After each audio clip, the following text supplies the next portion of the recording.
Abramos nuestras Biblias en el capítulo 22 de Mateo, comenzando en el verso 23.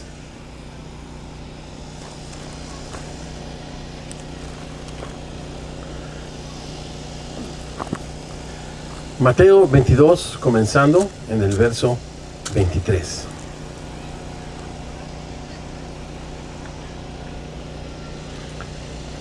Aquel día vinieron a él los saduceos, que dicen que no hay resurrección, y le preguntaron diciendo: Maestro, Moisés dijo, si alguno muriere sin hijos, su hermano se casará con su mujer y levantará descendencia a su hermano.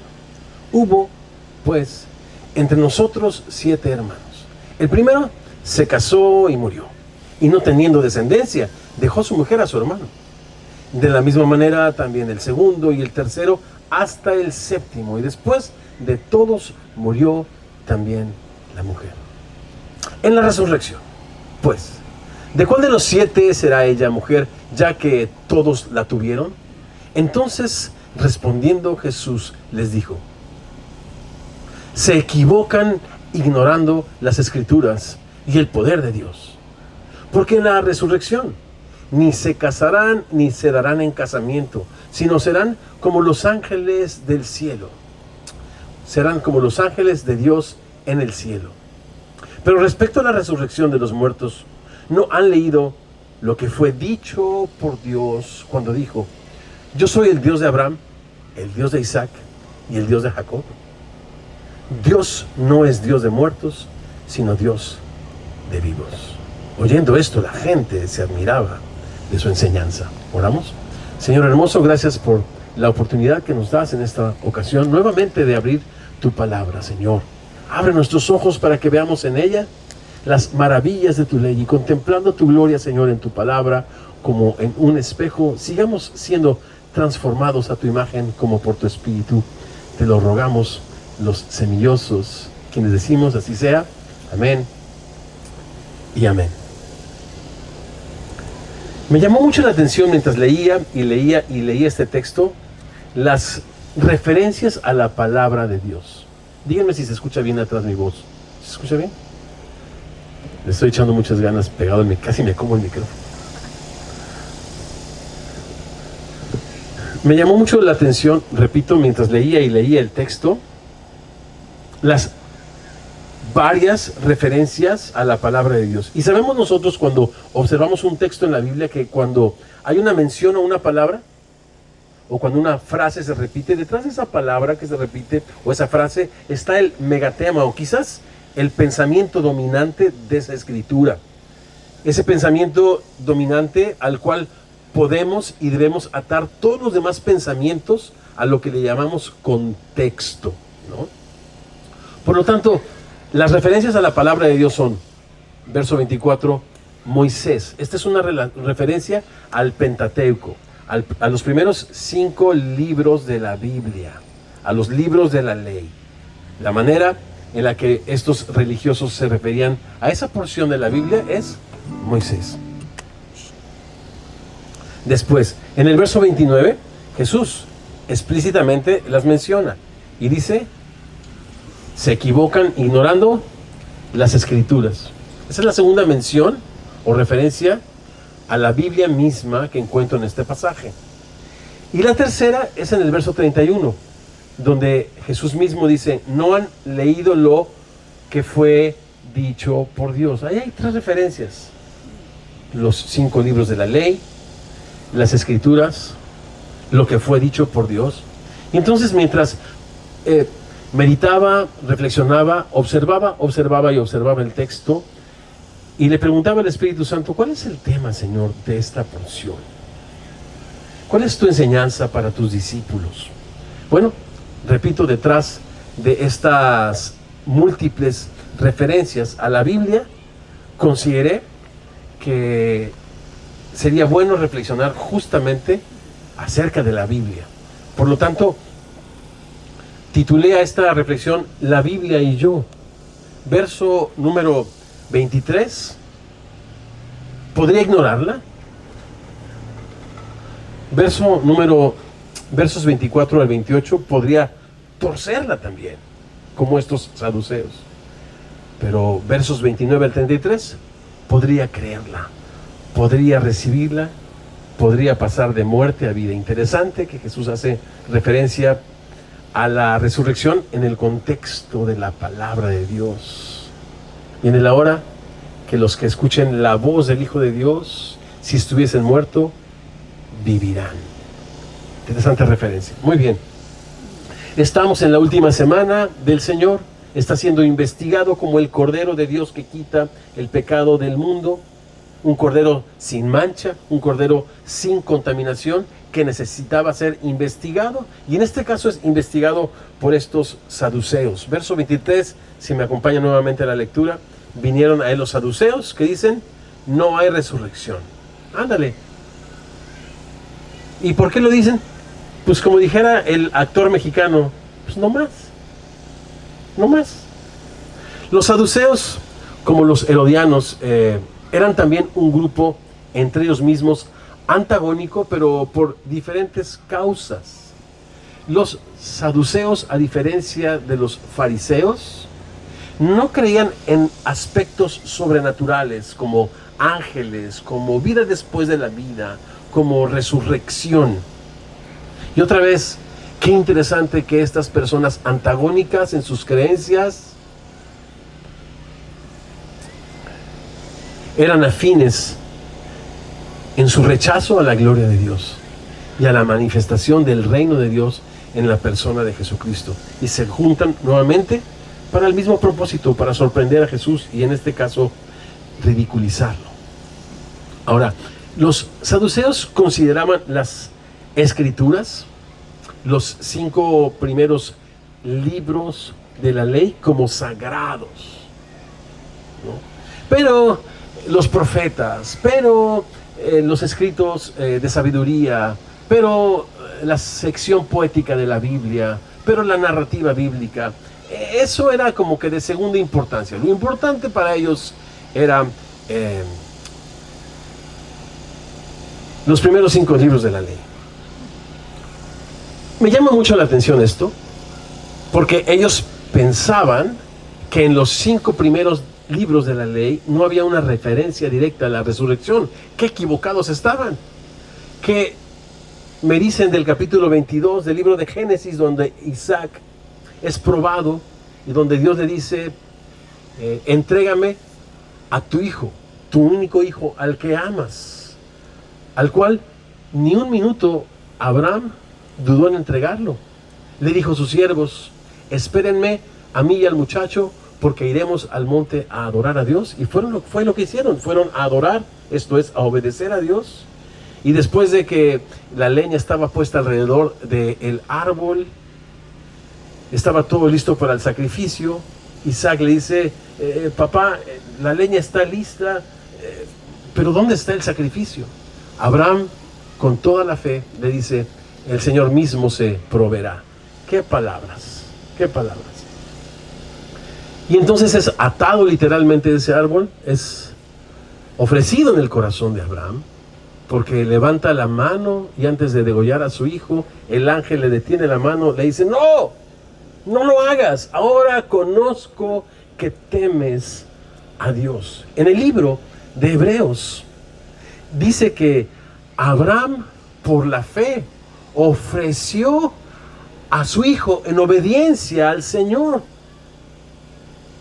Y dice que figuradamente de la misma muerte le volvió a tomar, siendo este acto de obediencia una referencia a la resurrección de entre los muertos. Pero los saduceos decían, no, en el Pentateuco, en los primeros libros de la Biblia, no hay referencia. Hay esa y muchas otras referencias más acerca de la resurrección y de la vida después de la vida. Entonces, la primera reflexión que tengo al respecto es, ¿cuánta ignorancia hay acerca de la palabra de Dios? Gente que dice que la conoce, que la leyó, que la ama, pero no tiene idea en absoluto de lo que dice. Como las personas en nuestra cultura que tienen una Biblia abierta, por razones de superstición, no la conocen. Es la palabra de Dios. Menos lo obedecen, no la honran. Pero hay todo un tema de superstición alrededor de la Biblia, tener la Biblia o tener la Biblia abierta. Tuve una conversación con una persona a la que amo mucho, mucho, mucho. Y la verdad fue una conversación dolorosa, pero no me he dado por vencido aún. Y esta personita me decía, quiero confesarte, quiero decirte que no creo lo que dice la Biblia. Fueron palabras difíciles de escuchar. Fue una píldora difícil de tragar para mí. Pero yo, sacando fuerzas de flaqueza, fortaleciéndome en el Señor, y le respondí, oye, ¿y ya la leíste? Ella no se esperó que yo le respondiera así. ¿De dónde llegaste a esa conclusión? ¿No será que te precipitaste a llegar a una conclusión sin tener todos los elementos para emitir un juicio? No. Y me dijo ella, bueno, no, efectivamente no la he leído, pero de todas maneras no creo en ella. ¿Sabes a esa actitud cómo le llama el rey Salomón? El rey Salomón a esa actitud le llama fatuidad, estupidez. Dice, el que responde a una pregunta antes de escucharla, le es fatuidad y le es oprobio, le es estupidez. Y esa es la ignorancia alrededor de la Biblia. La gente dice no creer en la Biblia. La gente tiene toda clase de prejuicios religiosos por su teología de TikTok, por su teología de Instagram, pero no por darse a la tarea de ellos mismos leer la palabra de Dios.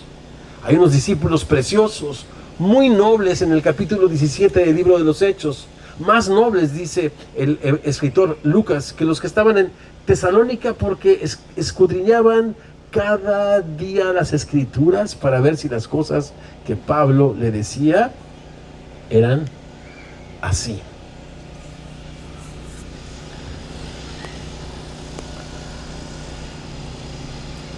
¿A dónde nos lleva la ignorancia? ¿Cuál es la raíz de la ignorancia?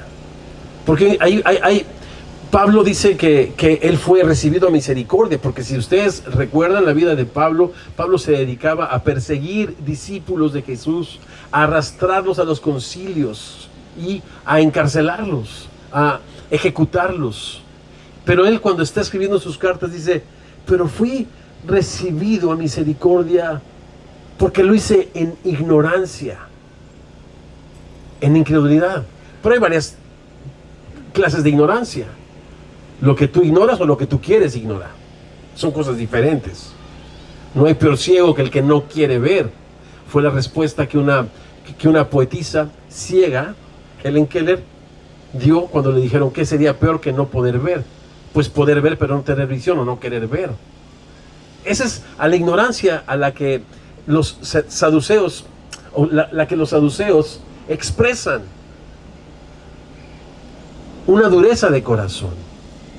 Esta personita, detrás de su muy pronto juicio o juicio anticipado acerca de la Biblia, no creo en lo que dice la Biblia, en realidad lo que estaba diciendo es, no quiero que nadie me mande, no quiero que nadie me diga cómo vivir. Hay una dureza de corazón detrás de esta ignorancia deliberada a las escrituras, ¿no? Y esa es la ignorancia que ostentaban los saduceos, aquellos que se oponían al reino de Dios y darle gloria a Dios. Y esta actitud se disfraza con frases como la Biblia tiene errores. Dime cuáles. La Biblia fue escrita por hombres. No me digas, ya la leíste. Platícame, conversemos. Jesús daba respuesta a aquellas personas que buscaban sinceramente respuestas. Pero las personas que no buscaban respuestas, Jesús simplemente y por misericordia no les respondía. En el fondo lo que la gente expresa es lo que Adán y Eva expresaron en su desobediencia en el huerto del Edén, cuando tomaron del árbol, no tomando en cuenta la palabra de Dios que les dijo que no comieran del fruto de ese árbol. Lo que estaban diciendo es: yo quiero ser mi propio Dios. Hay varios tipos de ignorancia. Seguimos adelante. La Biblia y yo, puedo ignorarla, pero cuidado con ignorarla deliberadamente. En segundo lugar, la Biblia y yo pudiera torcerla. Versos 24 al 28. Sigamos por favor la lectura. Entonces estos saduceos le preguntaron a Jesús, verso 24, diciendo: Maestro, Moisés, en otras palabras, la Biblia dice: si alguno muriere sin hijos, su hermano se casará con su mujer y levantará descendencia a su hermano. A este tipo de matrimonio se le llama el matrimonio del levirato. Esta era una costumbre de los pueblos orientales que existía antes de la ley de Moisés. En el capítulo 38 del libro de Génesis vemos a Judá cuando su hijo Er, el hijo primogénito, muere y no deja descendencia. Le pide a su hijo Onán que se case con su nuera Tamar para levantar descendencia a su hijo Er. Repito, esto aparece culturalmente en los pueblos del oriente antes de la ley de Moisés, y después el Señor decide incluirlo en su ley para proteger a aquellas personas descendientes de Abraham que pudieran quedarse sin herencia y sin las promesas del pacto que Dios había establecido con Abraham. Y cualquiera al escuchar esta pregunta hubiera pensado: oh, esta es una pregunta inteligente, oh, no había yo pensado en esto, ¿verdad? En la resurrección, si 7 diferentes hermanos se casaron con una misma mujer para tener descendencia, pero ninguno de ellos tuvo descendencia, entonces en la resurrección, ¿de quién será mujer? Esta ley es sacada de contexto. Repito, existe para proteger la descendencia del difunto. Pero no tiene que ver absolutamente con felicidad, con matrimonio, con marido y mujer. En otras palabras, ellos tratan de burlarse de un principio bíblico establecido por Dios a través de Moisés. Y esta es la manera de torcer la Biblia. Tratar de decir lo que la Biblia no dice. Poner en las palabras del Señor cosas que el Señor no dijo. Esto es muy grave. Esto es una práctica muy común, muy peligrosa y muy grave. Ignorar deliberadamente la palabra de Dios pone al ser humano en una condición muy peligrosa. El destino de su alma está en juego, sí. Pero ¿qué de aquel que tuerce la Biblia para su propia perdición? Jesús dice en Mateo 18, 6 al 7: cualquiera que haga tropezar a uno de estos pequeños que creen en mí, mejor le fuera que se colgase al cuello una piedra de molino de asno y que se hundiese en lo profundo del mar. Sí, ignorarla deliberadamente y endurecer el corazón hacia Dios es algo peligroso, pero sumado a eso, hacer decir a la Biblia cosas que no dice es algo malvado. Es algo que Jesús califica como: mejor le sería a esta persona ponerse alrededor de su cuello una gran piedra de molino y ser sepultado en el mar, que hacer tropezar con esa actitud a uno de mis pequeñitos. ¿Y cuántas personas pseudocristianas? ¿Y por qué digo pseudocristianas? Porque yo sí sé que en el reino de Dios, como en los tamales, dice María del Sol, hay de chile, mole y guacamole. No hay tamales de guacamole, pero ella dice que sí.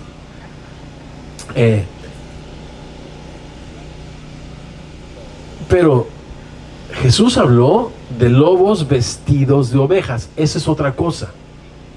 Si hay personas que creen que la Biblia es la palabra de Dios, que Jesucristo es Dios hecho carne y que la salvación el hombre no la puede merecer ni ganar, sino es un don de Dios. Si una persona está su fe fundada en estos tres aspectos importantes de la fe cristiana son nuestros hermanos. No importa que levanten las manos, no las levanten, dancen, no dancen, hablen lenguas, no hablen lenguas. Gloria a Dios. El que lo hace para Dios. El que no lo hace para Dios. Y glorifica a Dios. Gloria a Dios. Yo estoy hablando de personas pseudo cristianas que tienen, dice Pablo, al referirse a ellas, tienen apariencia de piedad, pero niegan su eficacia.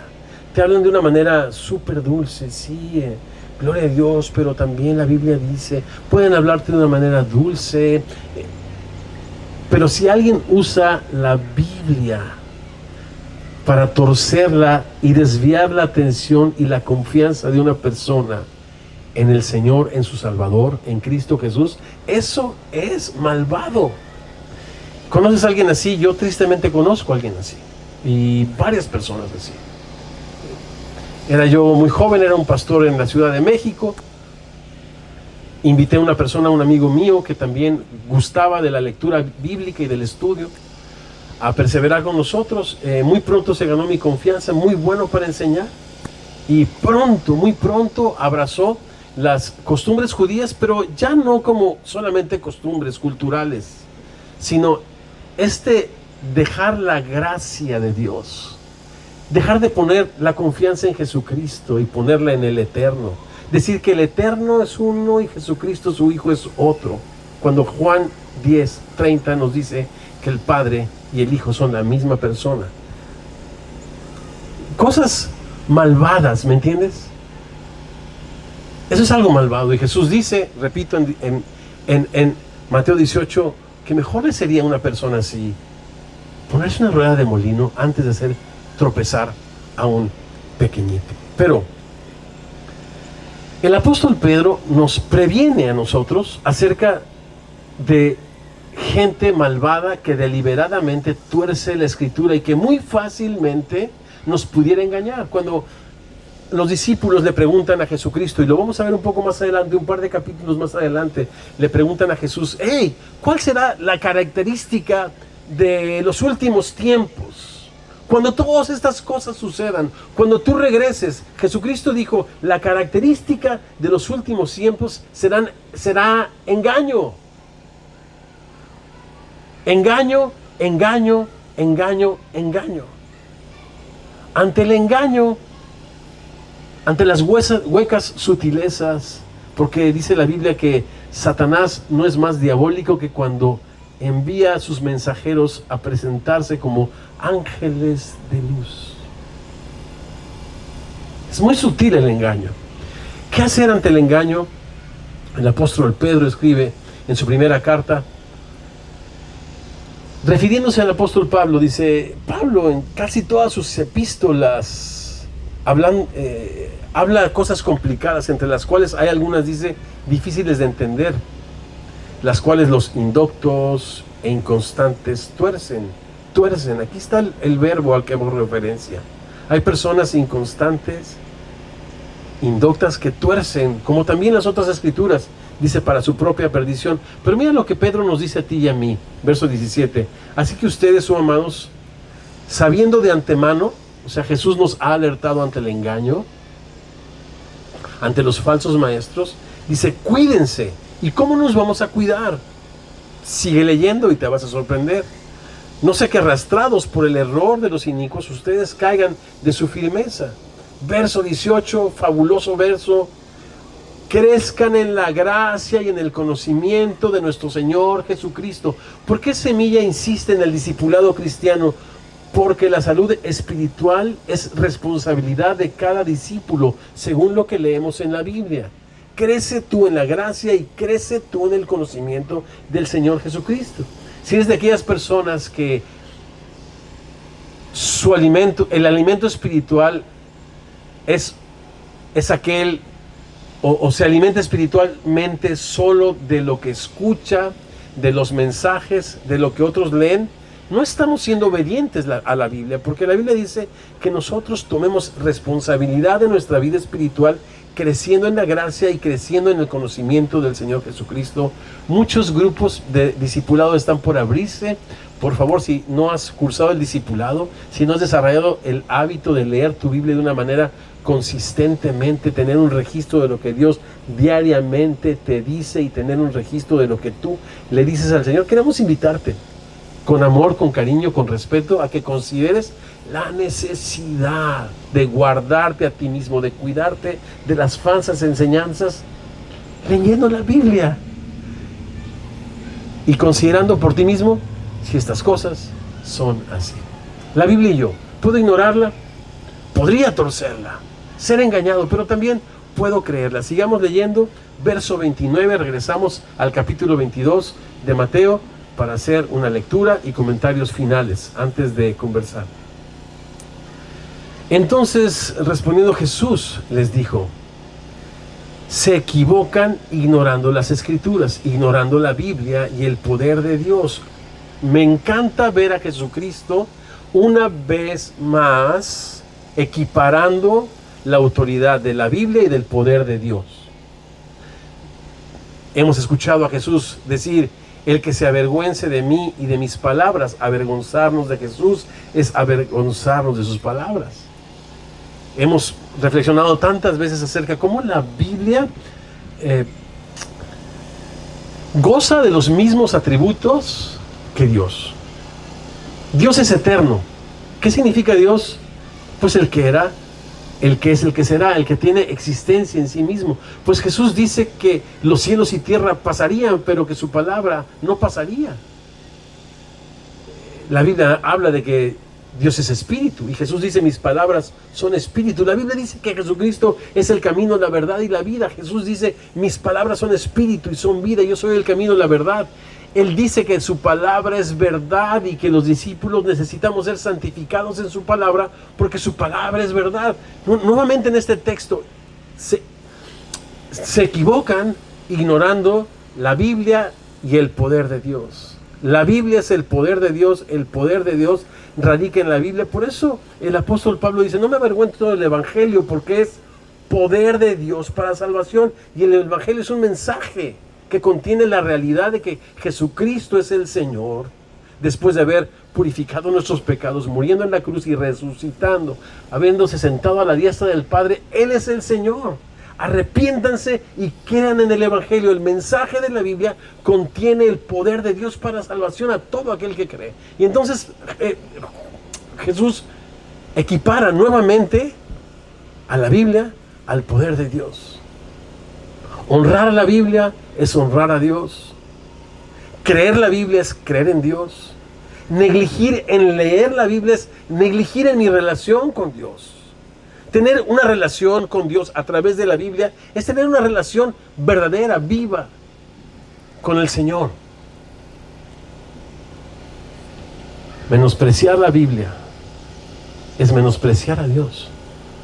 No amar la palabra de Dios es no amar a Dios. Que me dé flojera la Biblia. ¿Quién crees que te da flojera? Con toda honestidad, te da flojera Dios. ¿En serio? ¿De verdad?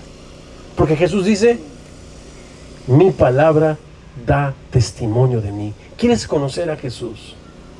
Escudriña las Escrituras, porque vosotros, dice Jesús a los judíos, les parece que en ellas está la vida eterna, y ellas son las que dan testimonio de mí.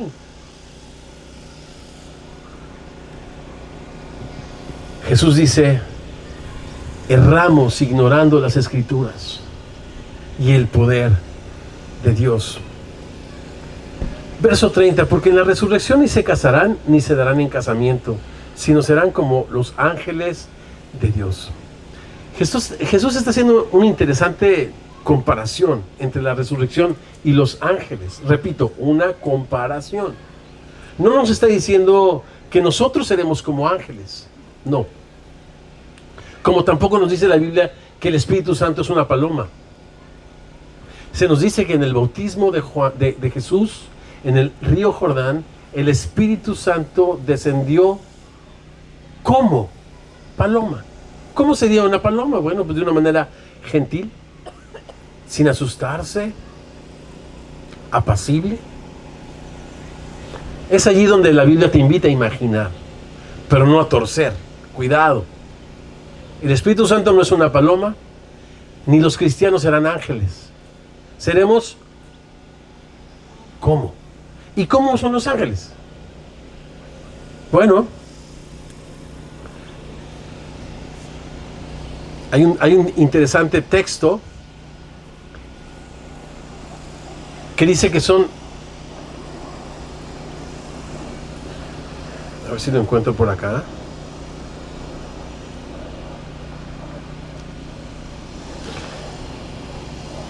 Sí, la Biblia enseña que los ángeles son ministros de fuego que ejecutan la voluntad de Dios.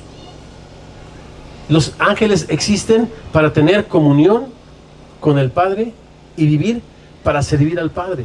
Nosotros en este mundo quebrantado y roto, donde el ser humano sacó de la jugada a Dios, el matrimonio, cuando dos personas se casan sin Cristo, sin fe y sin esperanza, cifran su felicidad en la esposa y en el esposo.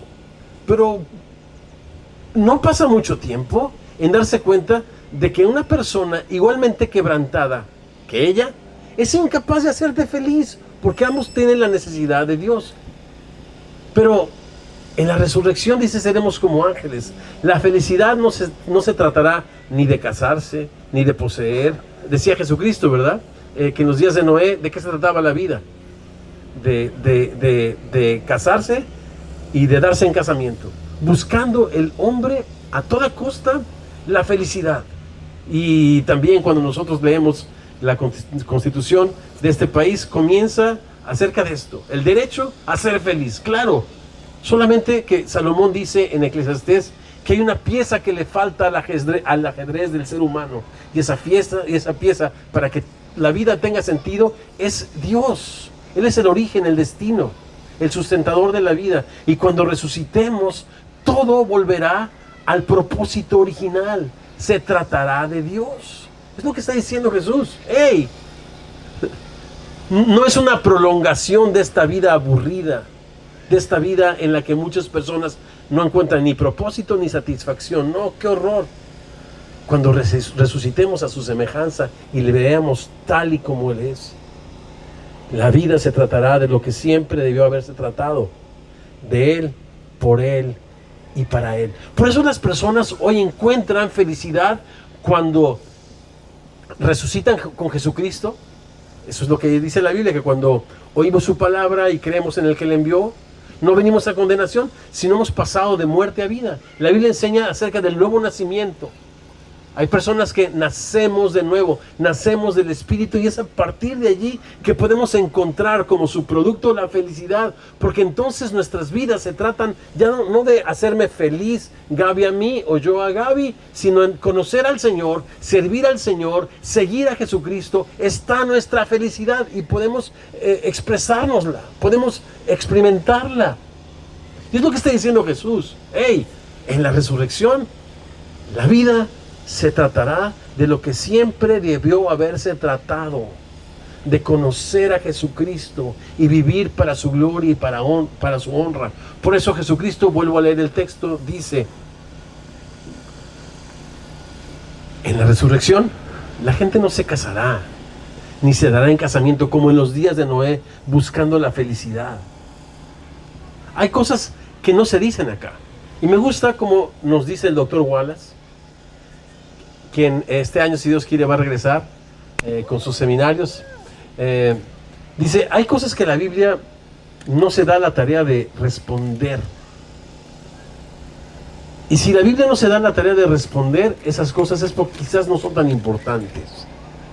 Acá Jesús no nos da muchos detalles acerca de la resurrección, pero lo que sí nos dice es que se tratará de Dios. Eso es lo importante. Las implicaciones son enormes porque nosotros hemos resucitado con Jesucristo. Somos llamados a buscar las cosas de arriba. Por lo tanto, nuestra felicidad hoy, en este momento, la encontraremos si hacemos del propósito original de Dios nuestro propósito, ya sea de palabra o de obra, vivir para la gloria de Dios y no buscar la autosatisfacción. Porque Jesús dice que el que quiera ganar su vida la perderá, pero el que esté dispuesto a perderla en las manos del Salvador la encontrará. Qué interesante que el cielo no será muy diferente a lo que es ahora la vida en Dios. Es increíble eso. Cuando una persona pasa de muerte a vida, su vida se trata hoy de Jesús. ¿Por qué se tratará de Jesús en la eternidad y con arpitas si de aquí se trata de acumular riquezas e ir a la iglesia? Eso no tiene ningún sentido. Jesús dice, y la palabra de Dios nos dice, si ustedes han resucitado con Cristo, busquen las cosas de arriba. ¿Cuáles son las cosas de arriba? Jesús lo dice: comunión y servicio a Dios. Son las huellas indelebles, las marcas, las señales, las características de un discípulo. Servicio y comunión. Ser como ángeles. Vivir para la gloria y honra de nuestro Dios. Verso 31 para finalizarte y 32. Pero respecto a la resurrección de los muertos, ¿no han leído lo que fue dicho por Dios cuando dijo: yo soy el Dios de Abraham, el Dios de Isaac y el Dios de Jacob? Escuchen lo que dice Jesús. Dios no es Dios de muertos, sino Dios de vivos. Oyendo esto, la gente se admiraba de su doctrina. Interesantísimo final. Permítanme leerles este pasaje al que Jesús hace referencia, que está en Éxodo 3, cuando Dios se manifiesta a su siervo Moisés en medio de una zarza ardiendo. Interesantísimo pasaje. ¿Me permiten leérselos? Éxodo 3, versos del 13 al 15, dice así: dijo Moisés a Dios: he aquí que llego yo a los hijos de Israel y les digo, el Dios de sus padres me ha enviado a ustedes.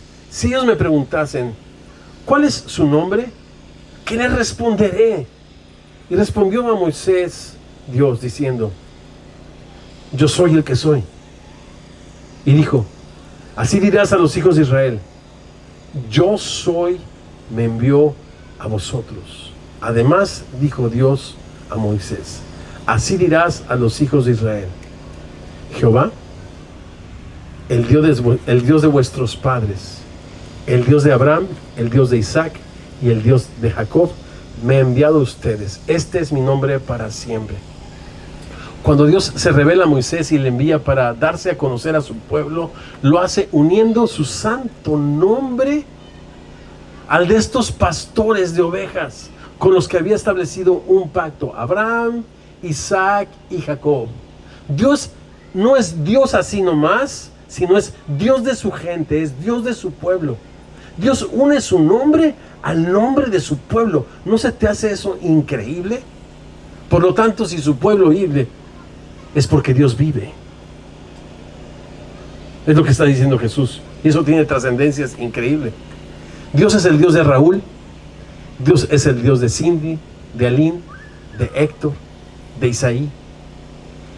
Y no solamente es Dios de ellos y nuestro cuando hacemos las cosas que le agradan, pero también tenemos errores, tenemos luchas, y los tuvo Abraham, Isaac y Jacob, y Dios siguió siendo el Dios de Abraham y Dios de Isaac y Dios de Jacob, porque Dios no es hombre para que mienta, ni hijo de hombre para que se arrepienta. Y repito, liga su nombre al nombre de cada una de las personas de su pueblo. Por lo tanto, Jesús dice: Dios no es un Dios de muertos, sino es un Dios de vivos. ¿No se te hace esto increíble?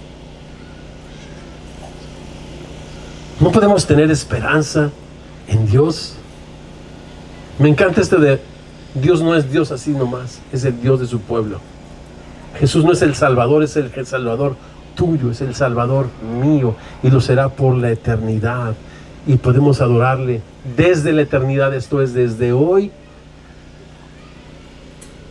creyendo su palabra,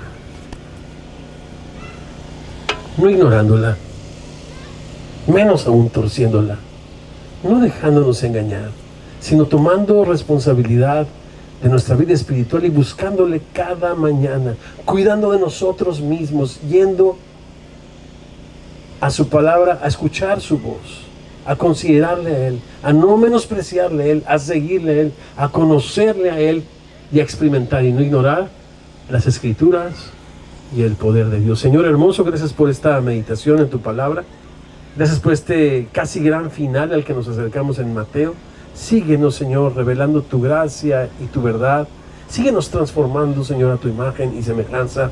Y que Semilla, Señor, siga siendo una palabra, una iglesia que honra, que vive, que ama, predica y modela tu palabra, Señor, en medio de un mundo hostil, oscuro, que no te conoció. Señor, que cuando te manifiestes no nos halles dormidos, sino, Señor, revestidos de ti, amando y siguiendo tu palabra. Oramos esto y más en tu precioso nombre. Amén y amén.